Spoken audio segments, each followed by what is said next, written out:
Hey folks, welcome back to the channel. Happy Cat Crypto here. So, I've just been watching the next part to the interview with Do Kwon, and I've got to 16 minutes 25. I've watched a little bit further, and I find this point really valuable. So let's go ahead and watch it. You're a smart guy, and you know stablecoins probably better than everyone in the world, I think. And you knew the risks around depegging. When it comes to those risks now, though, it's like you're making those decisions in your seat. I don't know if in your head you're thinking about what could happen to me as a person if this fails.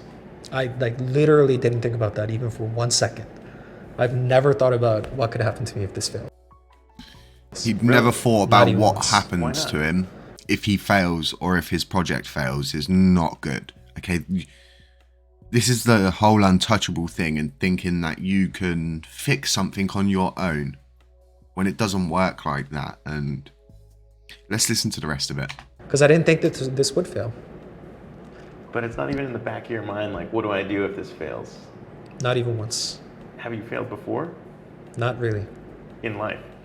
Well, not much. I mean, I've had like a startup that I gave up on, Yeah. but that was like mainly because I got more interested in crypto, and and this is sort of like the first major thing that I've done in my career.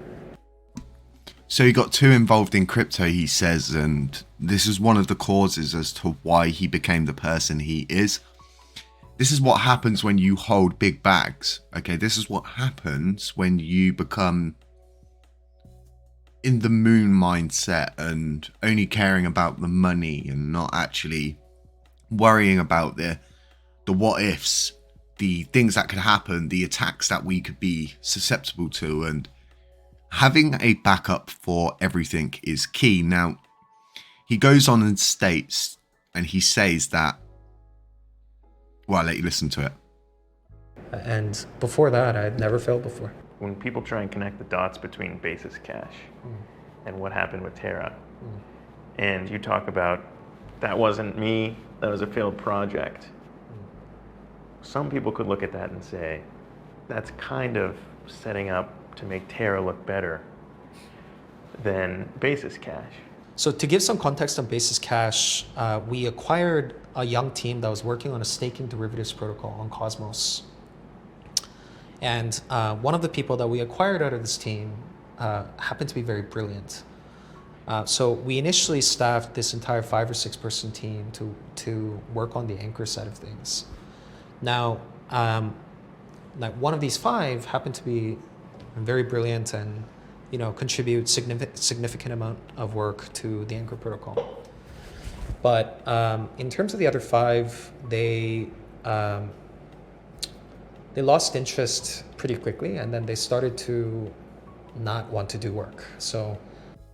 And this becomes an issue in most things. And he goes on to say, and like he said before, about holding bags and him being the head honcho of the system and everything kind of falling back on him before. And this is why internal governance systems for nodes are so important to our future, because it's no good having a validators node, which is a dictatorship in itself that's built inside the Terra ecosystem, because each validator has a key role to play. Now,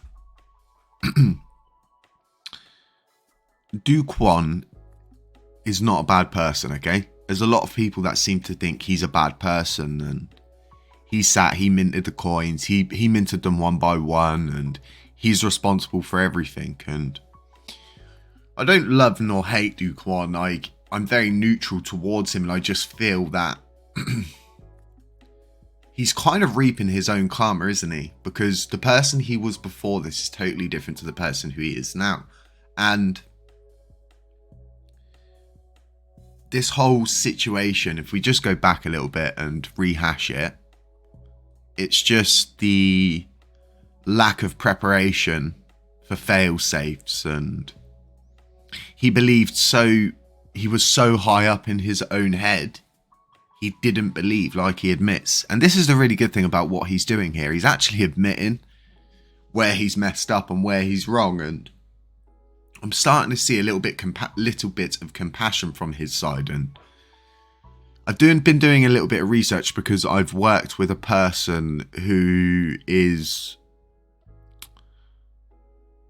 They're so smart, they lack emotional responses or emotional engagement in things because their brain doesn't work in that manner, and they see everything from a different perspective, and their emotions are differently affected. And it's not because they're not able to show compassion, it's normally because they're so highly intelligent. But and what happened with Terra.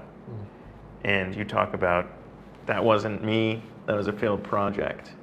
it's this whole thing of walking away from basis cash, then starting That's Terra. kind of setting up to make Terra look better than basis cash. And this was the whole thing around basis cash. Like, why did he leave basis cash? There's so many things unanswered, but the more I'm watching this, the more I'm getting answers. But why I wanted to just pause and do this video before I even got to the end was because of the sheer fact that he's admitting where he's wrong. He's admitting the things that he's done are wrong. And he's openly admitting that they didn't actually have a plan for this in one way, shape or the other. And the whole flaw with the Bitcoin reserves was, if you dump Bitcoin, you make the overall market dump too. So when you're dumping that much into a market and you're trying to bring your own coin back up, it's just being dumped by Bitcoin anyway, and its overall control and sway over the market, which is called Bitcoin dominance. And we'll do a video on that soon to break that down for you folks, because you may only invest in one coin, but Bitcoin and Ethereum are so important to every holder, because if Bitcoin and Ethereum starts to run, the likelihood is your coin you're holding is going to run with it at some point. So what we want to see is more of this coming out and trying to put the fires out that have started everywhere, because ultimately, right folks, both of the coins are there. Regardless of what the media said to us, regardless of what Fat Man Terra said and all the other things, Do Kwon's not in jail. TFL is still working. Luna 2 exists and LUNACLASSIC exists too.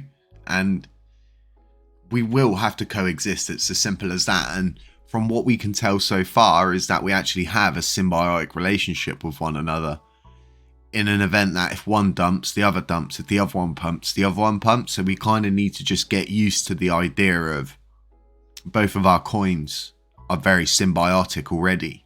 And they are both under not the same blockchain, but under the same system that controls both blockchains, in a sense that Terra Station handles both Luna and LUNACLASSIC. You can switch between both. So as to why there is a symbiotic relationship between the two, for definite, we don't know. We don't even know why we have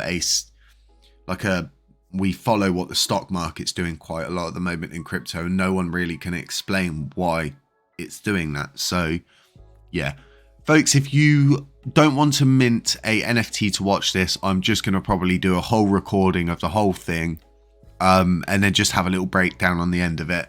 Talk a little bit in between to break up so the algorithm doesn't pick it up and end up getting us bloody attacked by coinage. But it totally sucks that you've got to mint an NFT to get in to watch this. So I totally get why you wouldn't want to mint it to watch it, but no dramas. I'll get the video out for you folks. Have a really nice Friday wherever you are at. Stay safe. Sorry I missed the live stream today. There's just a lot of stuff going on in the background, and I had to make a decision. Do I either attend these meetings or do I attend the live stream, which was only set for an hour? And I thought I'd better attend these meetings, otherwise if I don't have the outcomes which you folks expect, then you'd probably be more angry that I did the live stream instead of attending the important stuff. So have a really nice Friday wherever you are at, wherever you are from, whatever you're sipping on. And just stay safe out there, okay, folks? There's a lot of scammers out there, and it's not financial advice, and we'll catch you in the next one. Shoo.